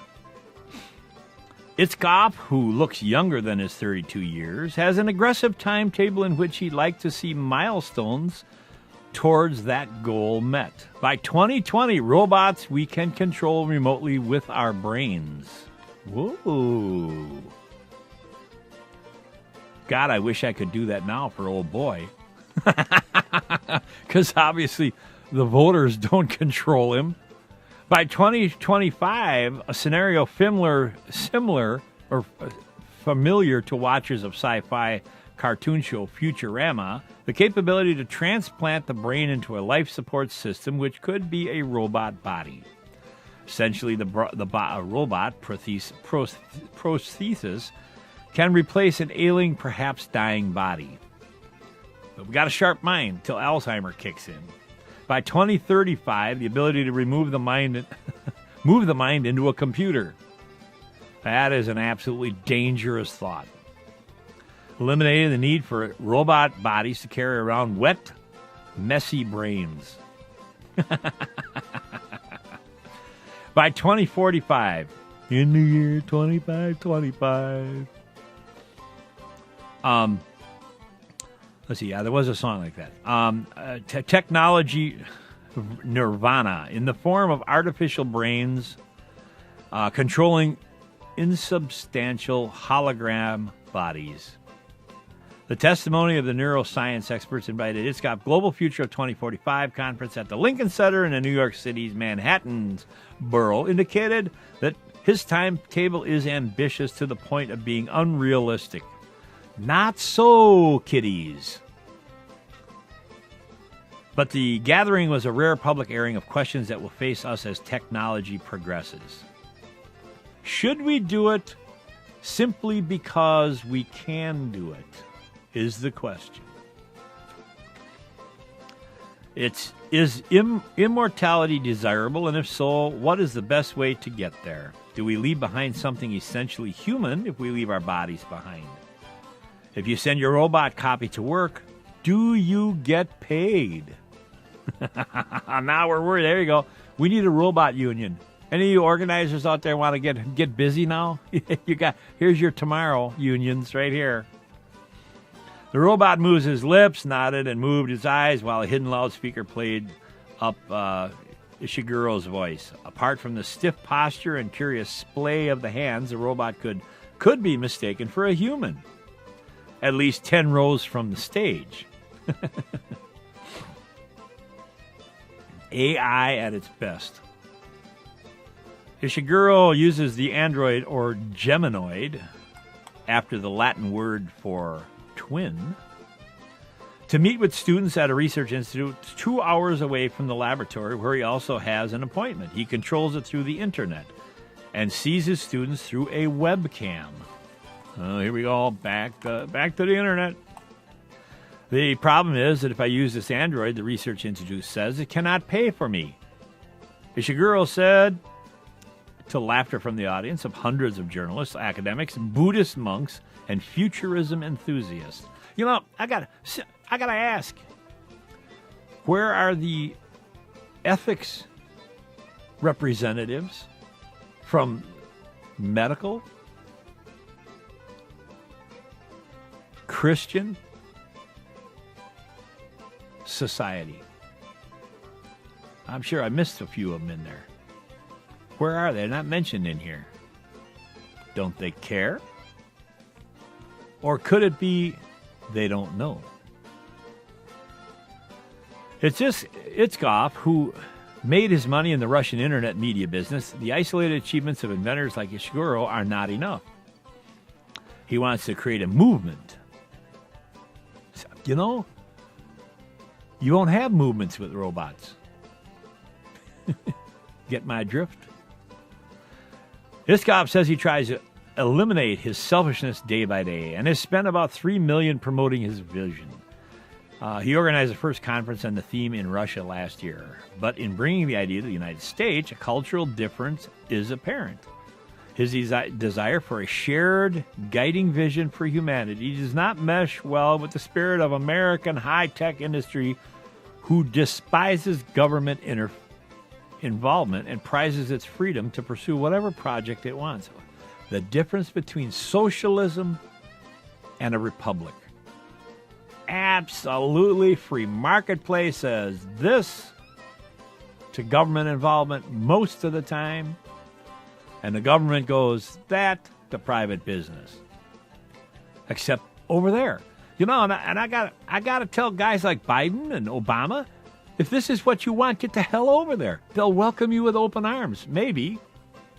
Or they're going to say, well, what are you going to contribute to our society? If you got nothing to contribute, we ain't going to pay for you.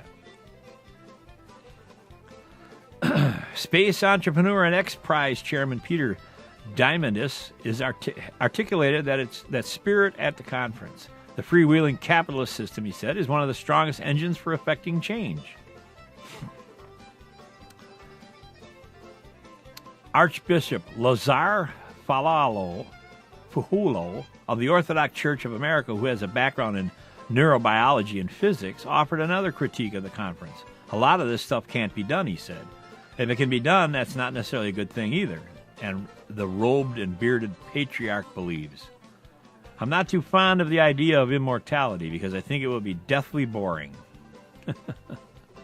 He said, with a twinkle in his eye, giving up our bodies could also be problematic, he said. There's a lot of stuff in there that makes us human. I'm not sure that they can be built in a machine, that can be built into machines. Itzkoff acknowledges that his version would leave part of the human experience behind, but he believes it would be worth it. I got to ask $1 million question, why? If it's merely to become immortal and not have the ability to learn or continuing to contribute, doesn't a computer simply hold information that was and is now available today? Yeah, with the involvement of mass storage devices, many projects like the Wiki, true or not, it's not necessarily all true over there. Yeah, so we're always losing something for what we're doing. We're always paying, Itzkoff said. Well, there you go. You have to give up some of your freedoms for security. Oh, God, who said that recently? Unbelievable. Hey, and on the other side of this, guess what? Here's a place that you could send your robot. All you zombie lovers. Here we go. Zombies, alert. Developer Kansas Caverns could preserve the human race. Little story. After most of the world's population is wiped off the map by a wayward meteorite or a hail of nuclear missiles, the survival of the human race might just depend on a few thousand people huddled in recreational vehicles deep in the bowels of an eastern Kansas mine. You got that? I don't know. I didn't get any pictures over here. Sorry. I do. The largest vision, that's the vision of a California man who is creating what he calls the world's largest private campground survivor shelter. Using a complex of limestone caves dug more than 100 years ago beneath gently rolling hills overlooking the Missouri River. Quote, I do believe I'm on a mission and doing a spiritual thing, said Robert Vicino, who has purchased a large portion of the former U.S. Army storage facility on the southeast edge of Atkinson, about 50 miles northwest of Kansas City, Missouri. We will certainly be part of the genesis, he said. Before it becomes time to ride out Armageddon or any deadly global pandemic, Vinci says the Vivos Survival Shelter and Resort will be a fun place for members to take vacations and learn assorted survival skills to prepare them for whatever world-changing catastrophe awaits. Okay, zombies. Got it. You loving this here? Zombies. Zombie attack. Jacques Pernaut, president of the Atchison Chamber of Commerce, said some people think the shelter plan sounds creepy or that he's lost his mind, while others are excited because they will finally get a chance to tour the property.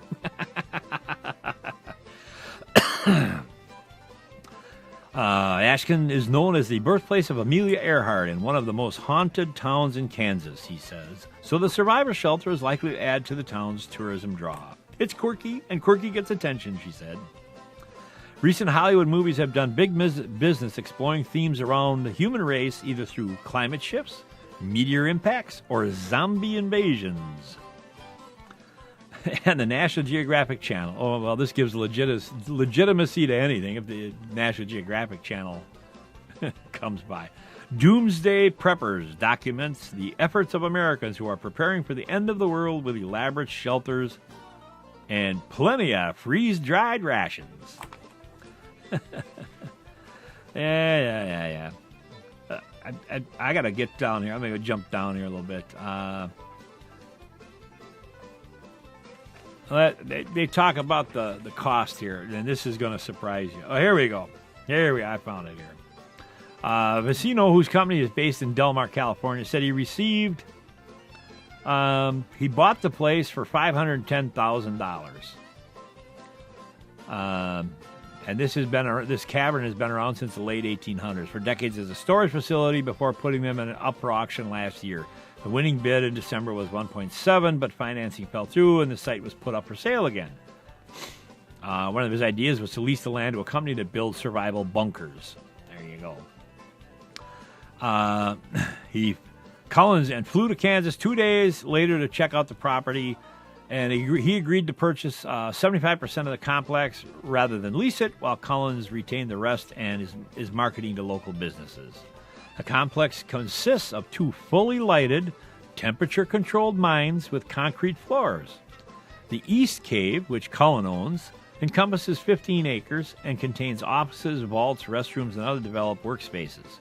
A much larger West Cave, which covers 45 acres, is mostly undeveloped and will be converted into the Vivos facility. The shelter will have enough space for more than 1,000 RVs and up to 5,000 people. Members, you got to buy membership in it. I wonder if they'll take a Good Sam Club card. Members will be charged $1,000 for every lineal foot of their RV to purchase their space, plus $1,500 per person for food. That means a person who plans to park a 30-foot vehicle in the shelter with 4 people inside will pay $30,000 for the space and $6,000 for food. $36,000. Oh, it's like buying a vacation home. That ain't bad. Actual sales won't begin until quote-unquote critical mass of reservations are received and processed, which hasn't happened yet at the Kansas shelter. Vivos also owns a shelter in Indiana with room for 80 people to live comfortably for up to a year, where members pay $50,000 per adult and $35,000 per child. So a family with 2 adults, 2 children would come up with $170,000 to be part of the post-apocalyptic generation. Here we go. Vecino says he won't say specifically where the Indiana shelter is or any of its smaller facilities are located because he fears there would be anarchy in the event of a world-changing catastrophe. You think? I've heard people say, I will just show up at the door, he said. Our response, quote-unquote, is, great. Where's the door? At our secret shelters, you don't know where to go, and your cash will be worthless at that time. Pretty much hits the nail on the head, Anna. So there you have it. That's on the lighter side.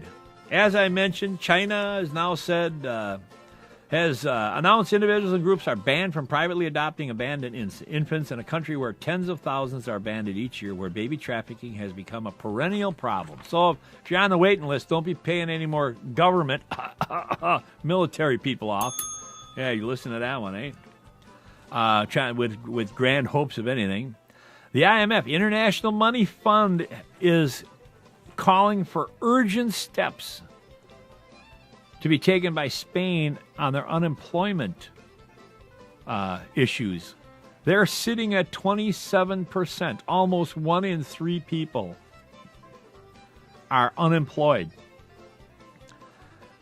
This is not going well in Europe, Merkel. You understand what's going on there? I just read another thing in Greece, Cyprus. Rumors has it that the government is in discussions about turning their radio and TV programming back on because of their quote-unquote austerity steps that shut them down, and the people are not happy, not at all.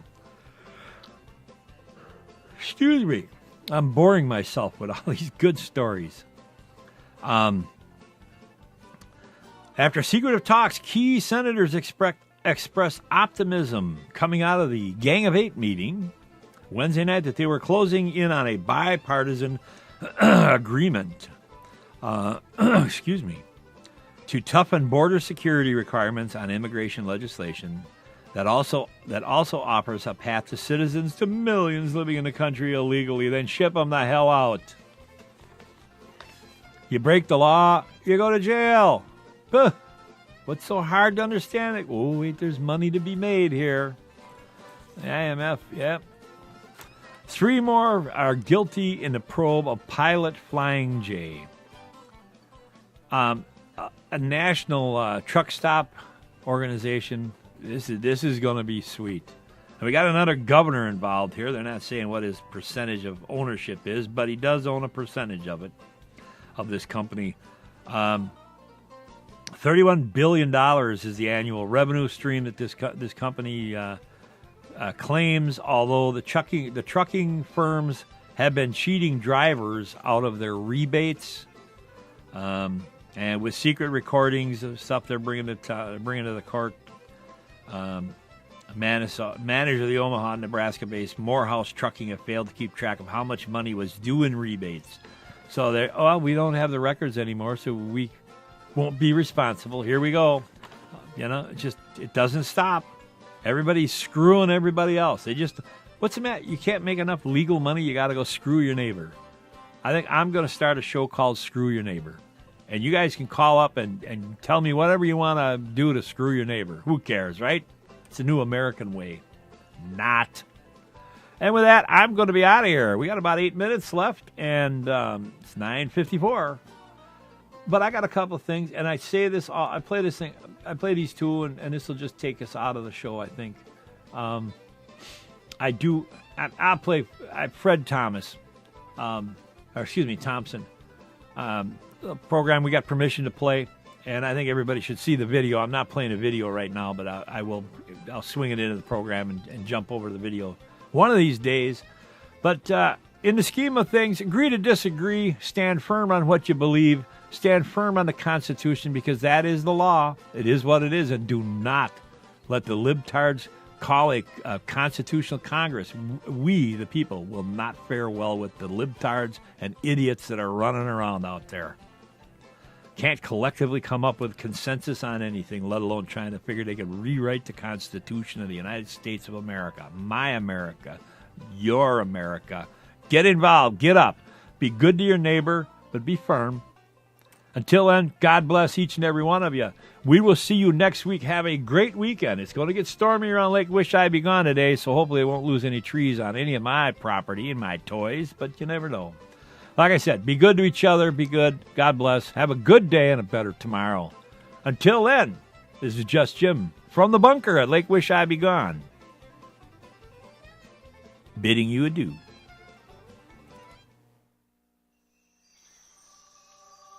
And on the 8th day, God looked down on his planned paradise and said, I need a defender. So God made a patriot.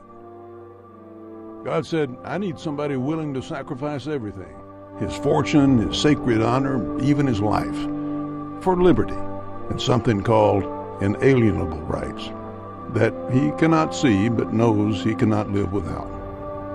So God made a patriot. God said, I need somebody willing to ride a horse through sleepy towns in the dark of night, sounding the alarm, entreating neighbors to take up arms against an overwhelming force of wicked tyranny. So God made a patriot. God said, I need someone who, even after crushing defeats, rises up and stands tall. Someone who hears the clarion call that these are the times that try men's souls and does not shrink from the trial. Someone who will cross a frozen river in the dead of winter, when all logic and reason says turn back, abandon hope. So God made a patriot. Then God said, I need a man who knows of the rise and fall of great nations, who knows of human nature and the corrupting influence of power and the fragility of liberty. I need this man, along with his like-minded brethren, to write an enduring constitution. So God made a patriot. God said, I need a person, one person, who's willing to do whatever it takes, even write a book to confront injustice and spark a movement that would tear apart a people so that chains will rightfully be shattered and a blessed union eventually emerge. So God made a patriot. And God said, I need someone who, with the love of family and for the love of country, will cross a vast ocean and storm a heavily fortified beach. And, if he survives, charge through 200 yards of bullets and blood across that merciless beach. And if he survives, scale the towering cliffs. And if he survives, begin the long march to free a continent. And if he survives, return home and, with the same resolute determination, rebuild a nation, and someday be called the greatest generation. So God made a patriot. And God said, I need someone who will, without thought of self, invest in schools and scouts and church and community, so that the proposition that all men are created equal remains a beacon to enlighten the world, and that such a beacon shall not perish from the earth. So God made a patriot. And God said, I need someone who will have the courage to not give up her seat on a bus and thus force a nation to confront its deepest divisions and heal the wounds and pursue the dream that inspires all hearts. So God made a patriot. And God said, I need someone strong enough to stand against any enemy, foreign or domestic, that would try to steal the freedom so dearly defended, the rights so righteously upheld, yet gentle enough to help a small child carry a star-spangled flag in a hometown parade. So God made a patriot. Then God said, I need a man who will speak the truth to his own leaders, that in order to preserve our great nation, we will not sacrifice the well-being of future generations for the sake of our own. Someone who will tirelessly toil day upon night, no matter the setback, no thought of surrender. Someone who will prayerfully rise every morning to climb the wall as a defender, duly endowed with the honored gift of generations before, while offering a solemn promise to generations ahead. A defender who will ensure that the way of truth and the torch of liberty remain forever lit in this shining city on a hill. So God made a patriot.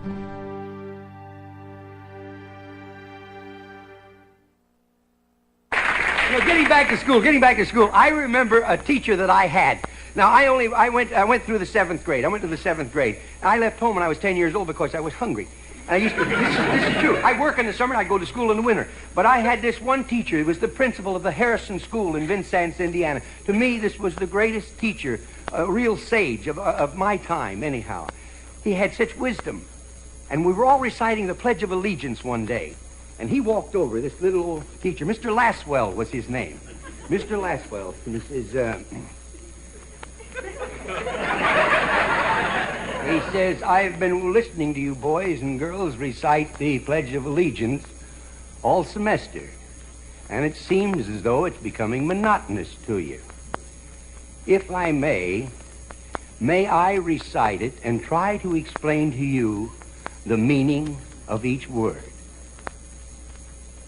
I, me, an individual, a committee of one, pledge. Dedicate all of my worldly goods to give without self-pity. Allegiance, my love and my devotion to the flag, our standard, oh glory, a symbol of freedom. Wherever she waves, there's respect, because your loyalty has given her a dignity that shouts freedom is everybody's job. United. That means that we have all come together. States, individual communities that have united into 48 great states.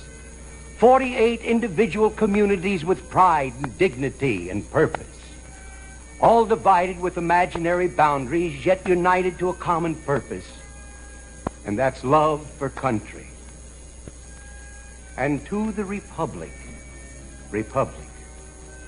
a state in which sovereign power is invested in representatives chosen by the people to govern. And government is the people, and it's from the people to the leaders, not from the leaders to the people, for which it stands. One nation, meaning so blessed by God, indivisible, incapable of being divided, with liberty, which is freedom, the right of power to live one's own life without threats, fear, or some sort of retaliation. And justice, the principle or qualities of dealing fairly with others. For all, which means, boys and girls, it's as much your country as it is mine. And now, boys and girls, let me hear you recite the Pledge of Allegiance. I pledge allegiance to the flag of the United States of America and to the republic for which it stands, one nation, indivisible, with liberty and justice for all. Since I was a small boy, 2 states have been added to our country, and 2 words have been added to the Pledge of Allegiance, under God. Wouldn't it be a pity if someone said that is a prayer, and that would be eliminated from schools too?